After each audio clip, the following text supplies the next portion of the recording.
Hello mọi người, lại là mình đây. Hôm nay mình sẽ tiếp tục review chú rùa vàng. Và hôm nay mình sẽ thử thách chú rùa vàng này ăn rau sống, để xem là con rùa này có ăn được rau sống hay không nhé. Nào, chúng ta bắt đầu vào công việc thôi. Các bạn đợi xem nha.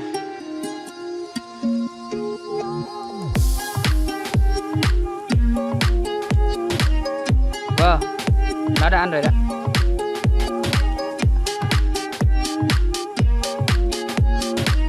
Thế là ăn ngon không? Quá tuyệt vời luôn. Cái rùa rất là đặc biệt, ăn được tất tần tật. Cái gì cũng ăn giống như con người luôn. Con rùa này đặc biệt là ăn cơm được nha mọi người. Ăn cơm, cá, thịt, ăn cái gì cũng ăn được. Con người ăn gì thì nó ăn đấy.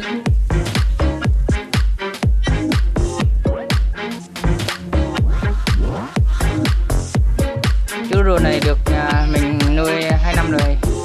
Lúc đấy nó còn nhỏ lắm. Giờ nó lớn lên, nó ở trong nhà thôi.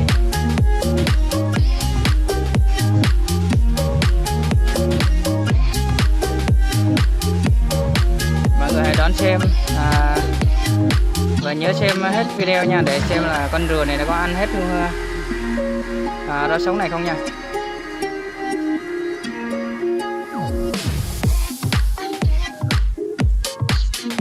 Nếu mà mọi người thấy hay thì hãy like, đăng ký và chia sẻ video để ủng hộ mình nha.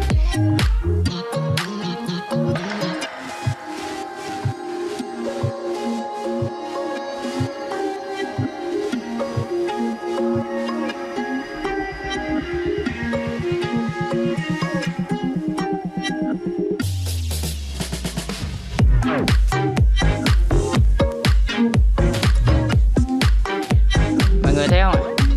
Nhìn chú rùa này ăn ngon, quá ngon luôn. Ở video sau mình sẽ cho mọi người xem con rùa này ăn cơm, ăn cá, thịt.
của mình ăn gần hết rồi.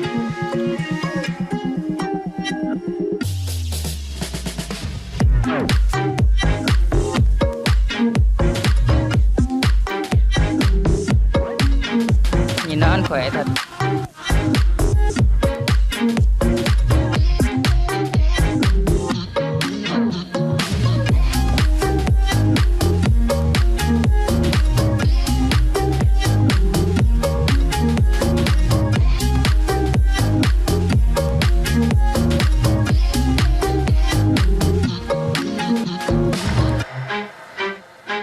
Còn vài cọng rau sống để xem nó có ăn hết không nha.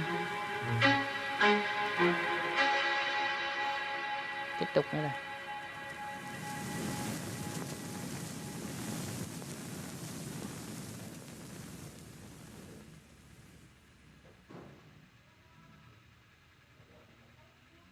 Wow, ăn sạch luôn rồi.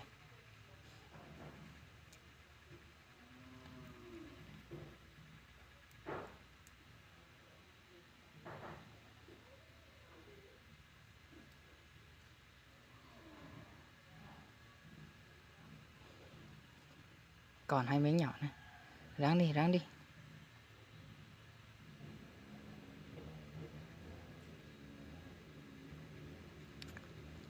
Rồi, tiếp cái nữa.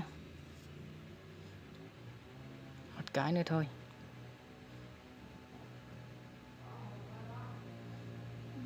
Rồi, cuối cùng cũng hết sạch luôn rồi.